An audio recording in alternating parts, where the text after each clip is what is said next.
একটা পটকা মাছ, আর তাতেই ধ্বংস হয়ে গেল পুরো পরিবার। রাতের খাবারের টেবিলে বসেছিলেন সবাই। কেউ ভাবতেও পারেনি যে খাবার কয়েক মুহূর্ত আগেও সুস্বাদু মনে হচ্ছিল, সেটাই হয়ে উঠবে ভয়ঙ্কর মৃত্যু ফাঁদ।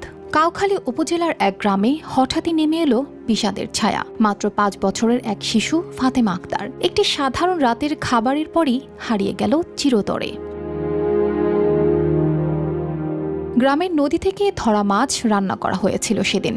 স্বাভাবিকভাবেই পরিবারের সবাই একসাথে খেতে বসেছিলেন, কিন্তু কারো চোখে পড়েনি যে মাছগুলোর মধ্যে ছিল একটি ভয়ঙ্কর প্রাণী পটকা মাছ। এটি যে প্রচণ্ড বিষাক্ত তা জানার সুযোগ হয়তো তাদের ছিল না। খাওয়ার কিছুক্ষণের মধ্যেই সবাই অসুস্থ হয়ে পড়েন। মাথা ঘুরতে থাকে, বমি শুরু হয়, শরীর নিস্তেজ হয়ে আসে। পরিস্থিতি দ্রুত খারাপের দিকে যেতে থাকলে সবাইকে নিয়ে যাওয়া হয় হাসপাতালে। আমরা আইছি, তারপর সবার কাছেই শুনছি যে ওই পটকা মাছ খাইয়ে অনেকজনই আর কি